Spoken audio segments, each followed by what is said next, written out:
Well, it turns out when a team gets a 4-day break, it's almost like, wow, they come out more refreshed and they get a win. Well, that's exactly what happened tonight with the Pittsburgh Penguins, a 4-0 shutout win against the Boston Bruins. I have a full game recap coming up for you all right after this drive. We're obviously going to get into Jake Guentzel's hat trick, him hitting 40 goals, Casey DeSmith's really encouraging start, Jason Zucker getting on the score sheet. Why 52 shots seems like a lot, but if you dive deep into the underlying numbers, it's honestly not as bad as it looks. All of that plus so much more coming up for this episode of the Locked On Penguins podcast. You're Locked On Penguins, your daily podcast on the Pittsburgh Penguins, part of the Locked On Podcast Network. Your team every day.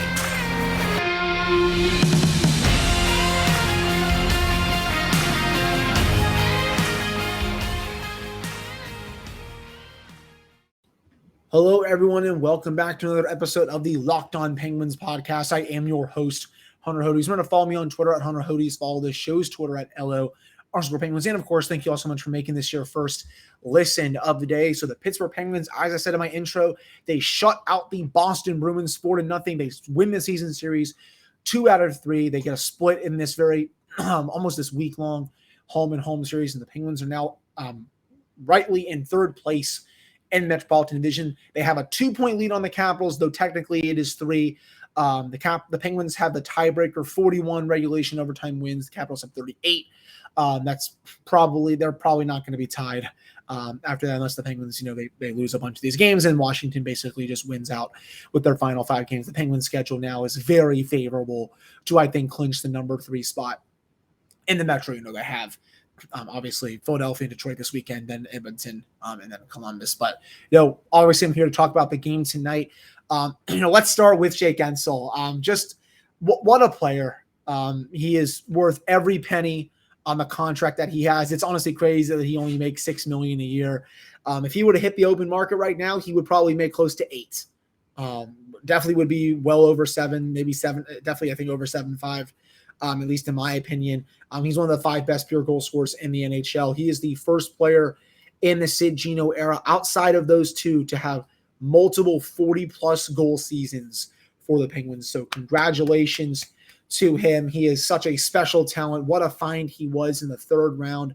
The 2013 NHL draft. It's hard to believe that a player from the Penguins pipeline is this good, because usually, the Penguins prospect pool, it's not been good during the Sid Gino era. Just what a find Jake has been. And, the goals he tonight, excuse me, outside of the empty net one, that's just, that's whatever. That first one was so beautiful. I mean, outside, inside, goes 5-hole on Jeremy Swayman. He made Charlie Coyle look like a peewee hockey player there, basically sent his corpse to another dimension. He had no chance of defending Jake on that. Obviously a great pass by Sidney Crosby to spring Jake, but the way that Gensel was able to score so many different goals in the league just goes to show how great of a player he is. He can score from in tight, he can score on semi breakaways, he can score from outside. Anywhere in the offensive zone, you have to be aware of him, because he'll make you pay, even if it's a split second that he has, it's in the back of the net. It's crazy that just teams really, I know they have to go out of their way to game plan for both Evgeny Malkin and Sidney Crosby and Crystal Tang, but Jake should be and is rightfully in that group. He is that good of a player. He is so crucial to this team's success. And, for those that have said it so many times that he's a product of Sidney Crosby and all this other nonsense, just watch him when he's away from Crosby, because he has the same underlying numbers with Evgeny Malkin and any other player than he does with Sid. So just what a talent, what a season.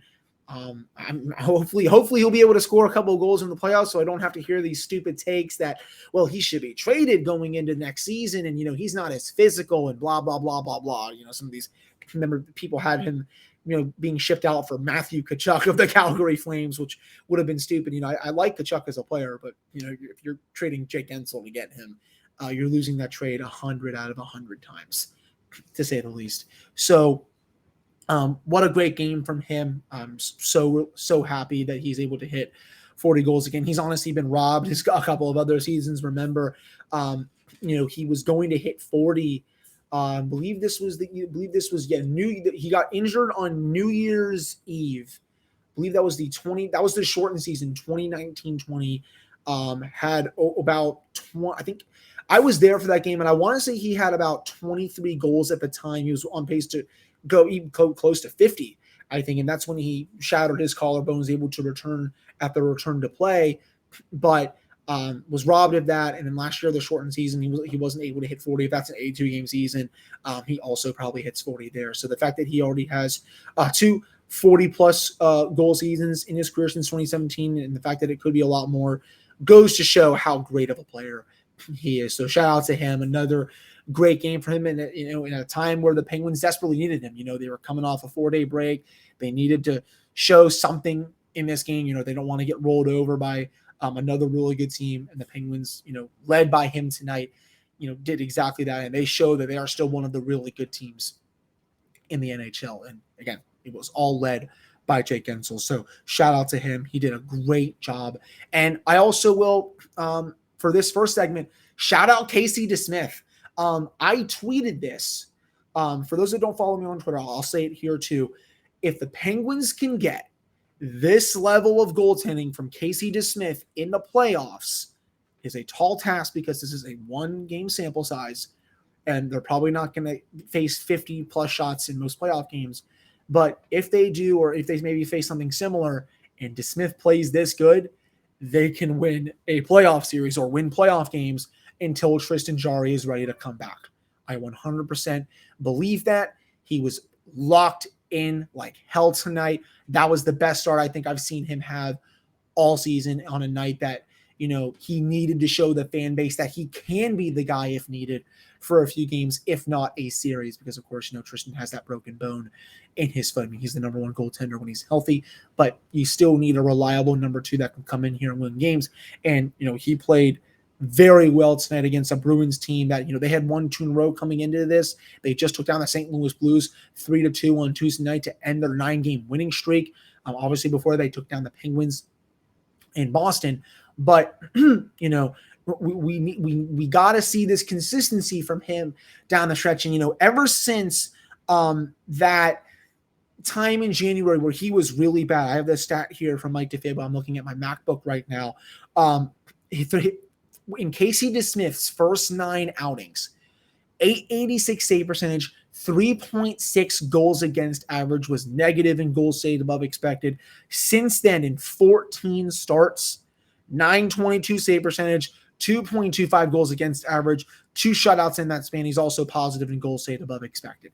That is much better. And again, the Penguins can win with that level of goaltending. It's all a matter of, can that version, with what we've seen mostly lately from Casey DeSmith, can that version of him show up against one of the 3 best teams in the Eastern Conference, in the Florida Panthers, in the New York Rangers, in the Carolina Hurricanes? That is my main question for this team, because this team right now, they're about to hopefully be fully healthy at forward and defense for the first time all season. We're going to wait an update on Jeff Carter. He came back into the game, but then left with a nagging injury. Mike Sullivan says he's being evaluated. Who knows if he's going to play this weekend? If he doesn't play until the playoffs, he basically has almost 2 weeks to heal. Week and a half. So if he's out, that's not the worst thing. But again, that is, I think, what's most important here. They have the forwards, they have the defense. Again, it all comes down to goaltending. They can get at least average to a little bit above average goaltending, they should be fine in a series. If not, and they get the goaltending that they've gotten the last few seasons in the playoffs, they will be one and done yet again. That's what comes down to it to me. This was a big step in the right direction for me, at least with Casey DeSmith. And he played his tail off tonight, to say the least. So shout out to him. He's going to get one of the starts next week, and let's see if he can build off that. Again, he plays this way in the playoffs. The Penguins can win a lot of games with these kind of performances. Just really nice job coming up in the next segment. We're going to get into the game as a whole and why, even though the Bruins had 52 shots, I didn't feel like they overall controlled the pace of the game. We're going to dive into the underlying numbers a little bit from the actual stat trick. Also go into some more individual performances that I thought really stood out to me tonight too. But before we get to that, let's get to Shady Rays. It's an independent sunglasses company that gives you the features of $200 sunglasses for a fraction of the price. That means polarized lenses, well-constructed durable frames, and premium high-end finishes. Also, something you won't find anywhere else is Shady Rays' Insane Protection Program. Shady Rays includes lost and broken protection on every single pair. They will send you a brand new pair if you lose them, no matter what happens. Give them a try, and even if you don't love them, you'll pay nothing. It's as simple as that. Plus, 10 meals are donated to fight hunger in America when you shop with Shady Rays. Exclusively for our listeners, you can head to shadyrays.com and use code LOCKEDON to get 50% off 2 or more pairs of polarized sunglasses. That's code LOCKEDON for their best deal of the season. 50% off 2 or more pairs of Shady Rays sunglasses, backed by over 150,000 5-star reviews. All right, I'm back here on this episode of the Locked On Penguins podcast. I am your host, Hunter Hodes. Remember to follow me on Twitter at Hunter Hodes. Follow the show's Twitter at L_Penguins. So let's get to the underlying numbers as a whole here. So shot attempts wise, the Penguins were badly out attempted. The Bruins had 60% of those. Now, let's get to the scoring chances. It's a little bit, well, it's kind of similar there. The Bruins had 60% of the overall scoring chances of 5v5. But if you go to high danger, the Bruins only led 9-8 in that category. So the 52 shots that they had, mainly only 9 of them were of the high danger variety. The Penguins did a very nice job of keeping them to the edges of the ice, the medium danger chances. Heck, a lot of the chances were low danger as well. I was really impressed with how the Penguins played defensively in this game. Again, 52 shots, it's not the greatest. Trust me, usually you will lose if you give up 52 shots.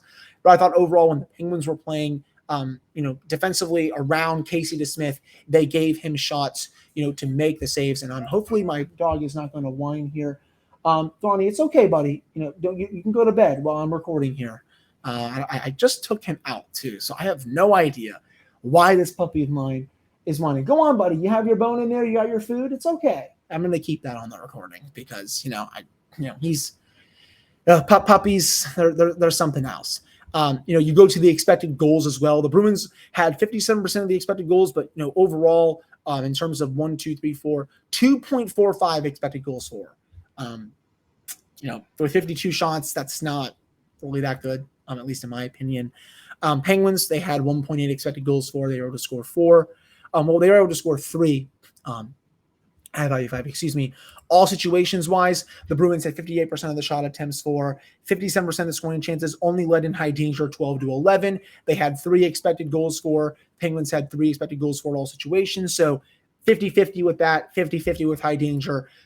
This was, some of the score effects were a little too far out there, but some of the eye test I think backed up, some of these numbers where the Penguins did a nice job defensively, and then they were able to limit the Bruins to a lot of not so good looks, at least in my opinion. And I have no idea why the dog is whining over here, but yeah, I really do think the Penguins played very well defensively there. And again, this was a game that I thought the Penguins really needed. Again, I've said this probably a lot of times on this show already.